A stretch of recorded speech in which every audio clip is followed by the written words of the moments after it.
Well, hey everyone, my name is Willie Lawson.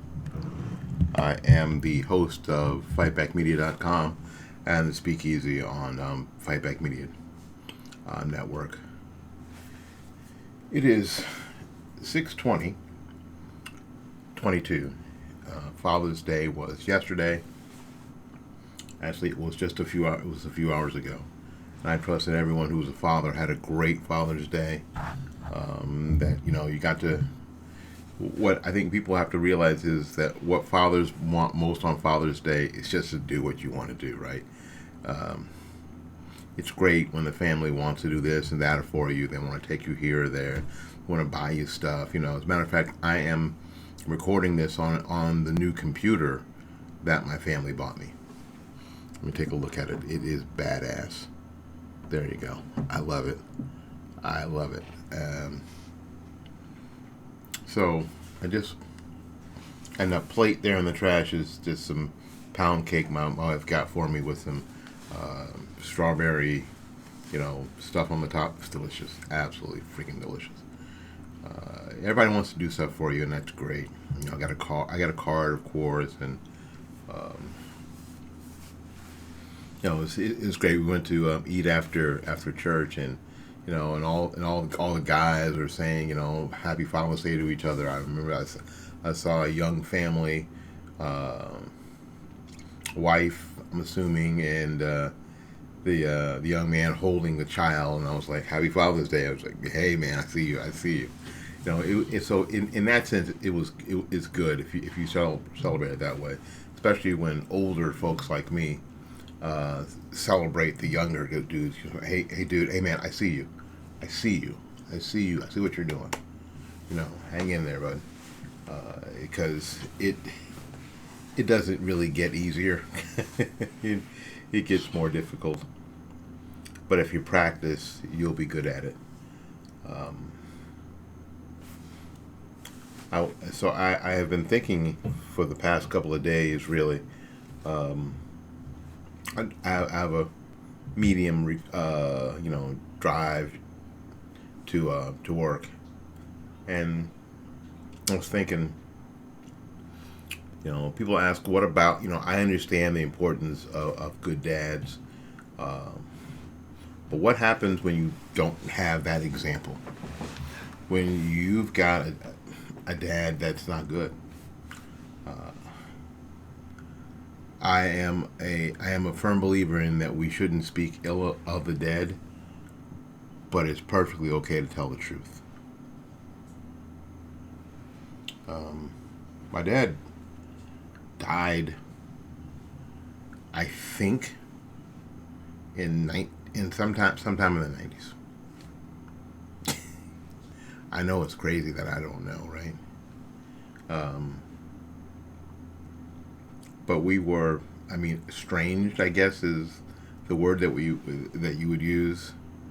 But I knew where he was living, and I had visited him there a couple of times, maybe three times.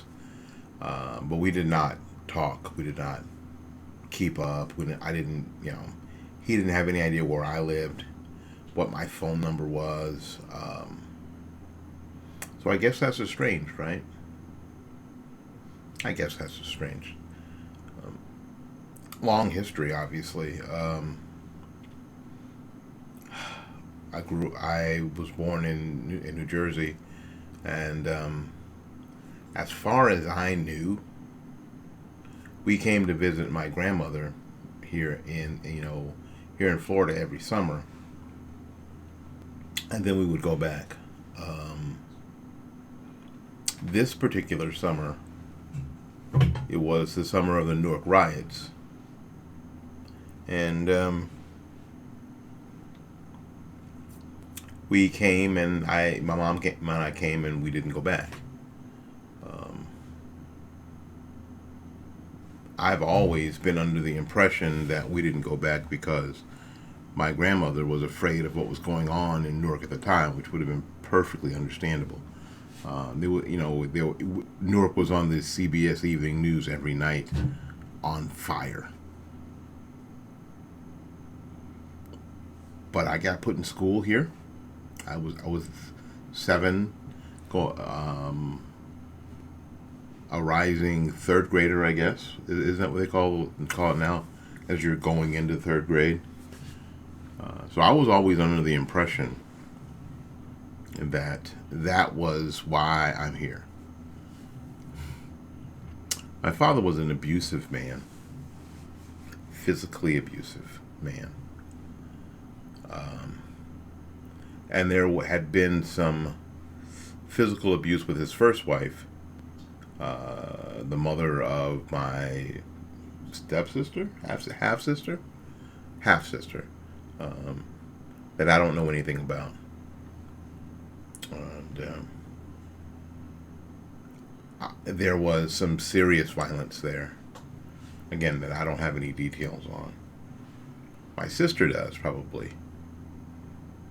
My sister is 11 years older than I am, and I'm 61, so she's 72. Yeah. And I haven't spoken to her easily 20 years. Well, no, probably longer than that. No, 20 years probably. Maybe longer than that. So I can say that my nuclear family is not close. I can say that my nuclear family has been blown asunder for a really long time. So what I didn't have was a good example of my own to figure out, how to be a good dad, how to be, a good husband, how to be a good guy, how to be a good person. I've related this story, and I'm not going to do it tonight. I've related this story of violence in my own home, not my home, my home as a child. That night of violence ended with my mother being shot and ending up in a hospital. I don't believe she ever recovered. It was years after that she passed away. I'm thinking, let's see, that happened in 72, 73, possibly. Yeah, and it was 83, I guess, before she passed away. So it was 10 years.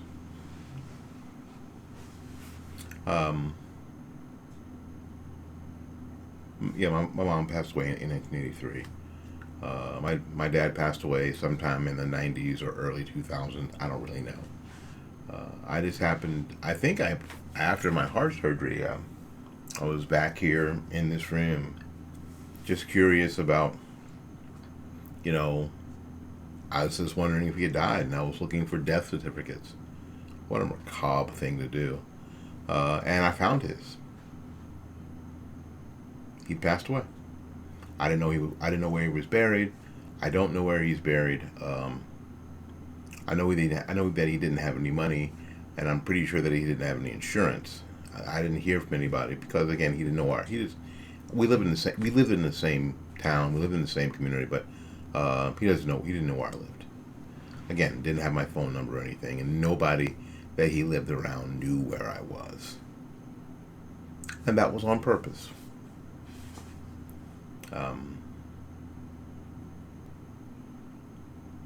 So they've been gone for a while, and I just thought the other day, actually 2 days ago, as my wife was getting me prepared for Father's Day, I thought, where's my sister?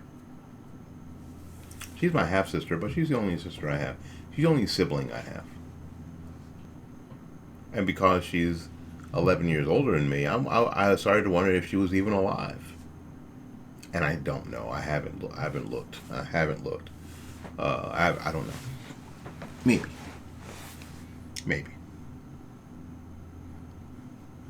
And it hit me that I may be all alone from my original family with my mom, dad, and sister. I may be the sole survivor. I may be the only one left. All my grandparents are dead. My all my grandparents and my step grandparents are all dead.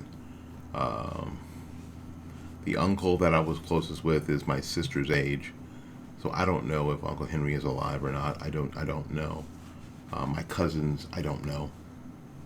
They were still in New Jersey 40 years ago. Last time I had any idea. But this morning, it occurred to me that the most important thing is where you are now. We can easily blame our past for how we misbehave now, but I've often said that we are all just trying to overcome our childhood. Every one of us is trying to overcome our childhood and what was done. Most of it was done when we were children that was completely and totally out of our control. Completely out of our control. We were kids. Even now when I talk to kids, I sometimes get angry because their parents won't behave. If a kid comes into my studio and they're sad because their parents are doing something, I just go, I tell them, I wish I could make the adults in your life behave. I do. I wish I could just, hit them with a stick. Behave. Because your children are watching you. Your children are going to have to overcome this. Your children aren't going to be, children are malleable and they're resilient, but they're going to have to overcome this, and it's going to take their whole lives. It's going to take their whole lives to overcome this. Because you feel some sort of way now, and you've been offended, and blah, blah, blah, and all that BS.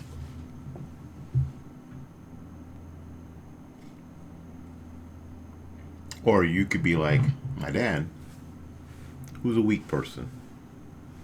Like I said when I started, it's not good to speak ill of the dead, but I think it's perfectly okay to tell the truth. I think my father was a weak man. I get the feeling now, as a damn near senior citizen, that my father got pushed around a lot in his life. He got pushed around a lot in his life. He only had like an 8th grade education. But for the most part, when he wasn't drinking and the few times that I can remember, he could be very, very pleasant. And those people who knew him when he wasn't drinking liked him. They liked him. But he was a weak person. Not just physically. I think spiritually he was weak. I think socially he was weak. And just as a person, he was a weak man. Got pushed around a lot. And was frustrated and angry a lot. And self-medicated with liquor. And my mother and I were the outlet for that rage, that frustration. My mom more than me. I only remember one time, oh, actually twice, I guess, where he actually struck me with his hands. It's funny that all these years that I remember both times. My mother did all the spanking as a child. That's completely different, right? Where I got backhanded, slapped.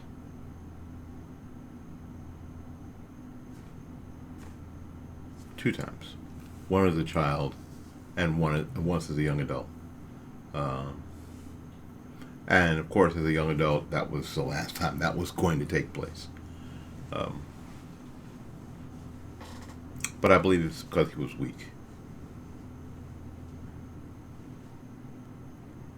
So, whatever you have to do, dudes, whatever you have to do, you have to make sure that we build strong boys.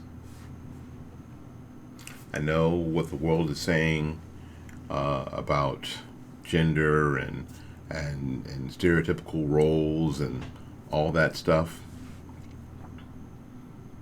Please, if we care about the future, if we care about the future of our families at all, we have to build strong boys. I'm not talking about your daughters right now, so please stop it with, what about the daughters? I'm not talking about them.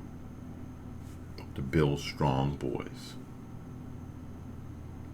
I heard recently that it was a good idea to let children do dangerous things safely, because that's where they learn. Build strong boys. Put them in positions and activities that will strengthen them, not only physically, but socially and emotionally and spiritually.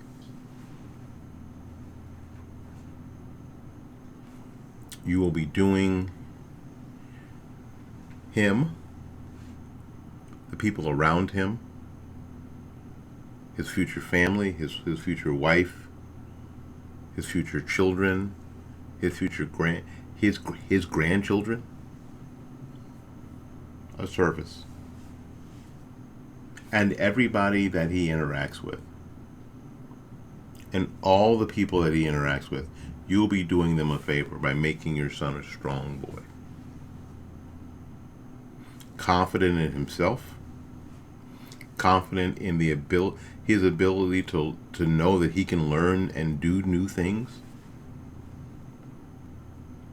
that he's strong enough to stand on his own 2 feet and stand and defend himself, not just physically,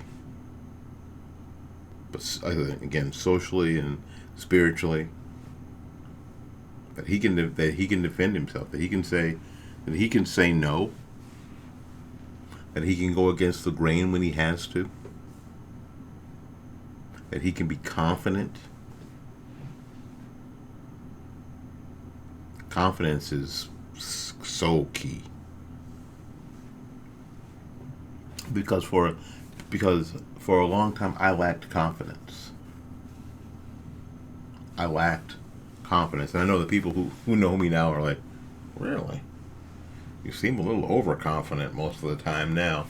Yeah, probably. I'm probably overcompensating. But I know I lacked confidence. I lacked confidence in pretty much everything I did. I lacked confidence in the ability to build relationships and hold on to relationships. I lacked confidence in pretty much everything. In my academic abilities, in my music abilities. I'm a saxophone player by trade.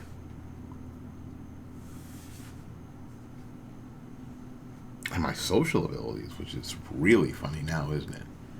But it took a long time to build that confidence up.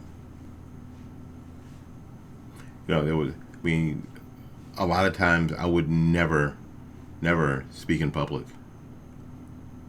I didn't stutter or anything. I was blessed always with the ability to learn new words, and I had a really pretty extensive vocabulary for a young person. Always have. And in my head, a very, very good way of delivering those words, or the few words that I knew, putting them together in a way that people would understand. But I didn't have much confidence in anything else. I never thought anything would work out in my favor. I still suffer from that somewhat. I'm watching my favorite football team, and then they start to, I tune in and they were winning, and then when I start watching, then they start losing. Like, maybe it's better that I don't watch. I know it's sort of silly. You think, well, golly, I'm their bad luck. I should back out. And I thought about that. That's all because of the lack of confidence or the confidence that didn't get built when it should have been built. It should have been built when I was a kid. But I'm not a kid anymore. I haven't been a kid in a bit, right? Ain't been a kid in a bit. So, again, like I said a minute ago, we are all doing our best to overcome our childhood, overcome our upbringing. It is best that we don't give our kids too much to overcome. It would be better that we gave them a jumping off point. Make your boys confident. Make sure they're confident.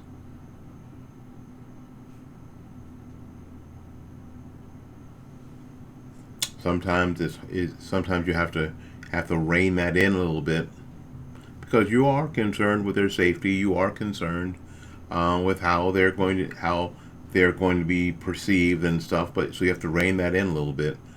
But you don't ever want to crush their confidence. You don't want to ever tell them that they're not good enough to do something, or not good enough to learn something. So they want to be a pilot. Cool. You're smart enough to learn how to be a pilot. If you want to, all the things you need to know, you can learn to be a pilot. You want to be a doctor. You can do all the things you need to do to learn to be a doctor, if that's what you want to do.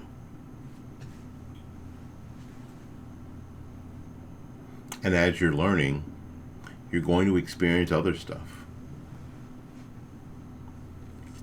Go for it. Do your thing, son. And as a dad, I got your back. I'm always going to have your back. Always. Because although I didn't have that's something to thank my father for, not providing a positive example. He did provide a pretty damn good negative example. It wasn't wishy-washy. It was stuff not to do, and ways not to do it. So I guess I have that to be thankful for. But build up your sons. Tell them that you love them. My son didn't come to church with us today. So when he came back, he was waiting in the kitchen. Every time I'm in the kitchen, you in the kitchen. He was waiting in the kitchen, and he saw me, and he said, "Happy Father's Day." And I gave him a big hug, and I said, thank you. You're the reason that I'm a father. No, we only have one kid. Are you asking in your head how many kids we have? We have one. One. And he's 31. And yeah. Tell them, make sure they know that you love them and you have their back.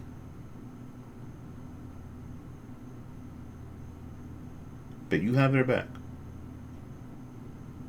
That you have co-signed on to their dreams and their dreams. You have co-signed on to their hopes. What do you want to do? Okay. If that's what God has told you that you're supposed to do, okay, let's do that. What do you need from me?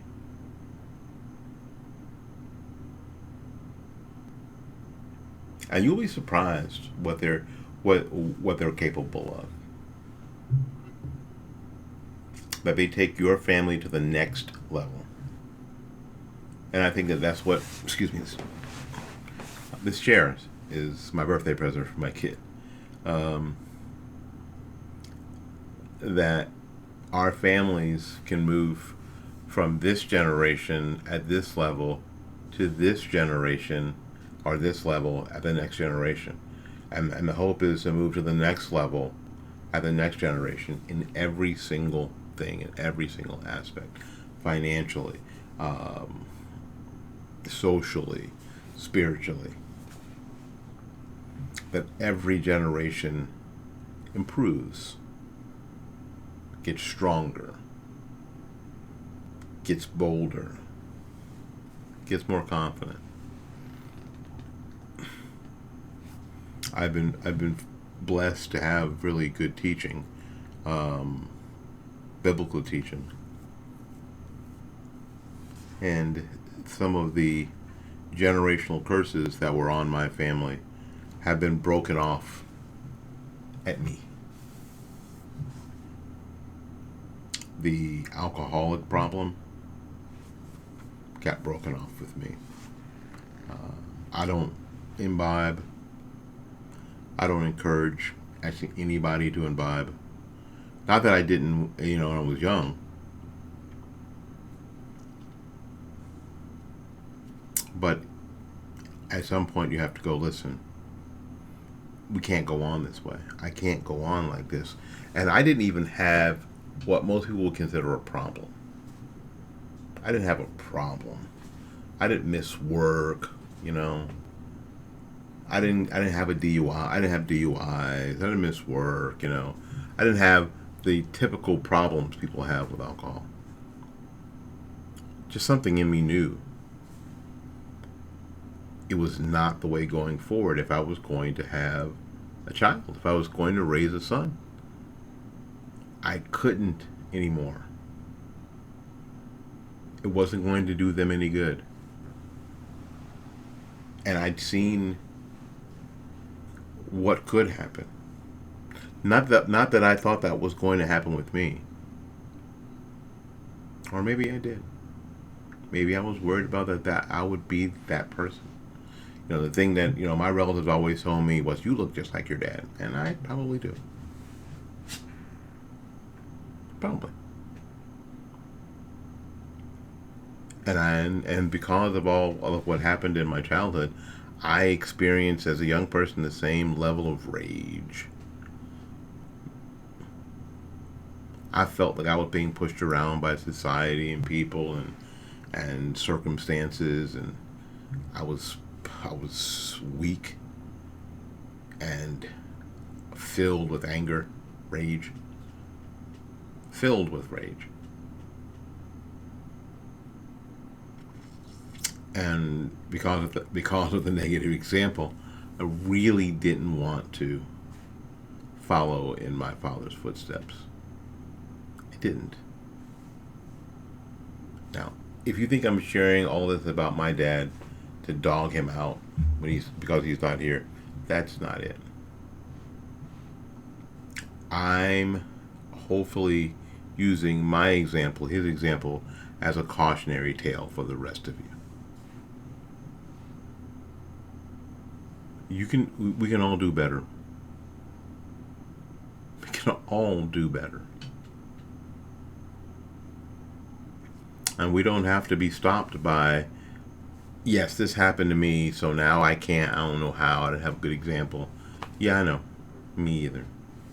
And I'm not special. I'm not unique in any other way. I'll say that I am special to my family, but I'm not unique. I'm not smarter than a fifth grader. I'm just not that smart. So if I can see it and help you and change, I can help you see it, and then you can change, and then we can change the world one family at a time. We were sitting, my roommate and I, my good friend Ted, we were sitting together in the apartment one summer, I guess, because we were both broke and college broke ass college kids, trying to have these deep discussions. And one of the discussions we had was about racism. What are we going to do about racism? And I said, we are not going to do anything. Racism will be solved one household at a time. So, abuse, weakness, spiritual debauchery, one household at a time. My name is Willie Lawson, host of Fight Back Media.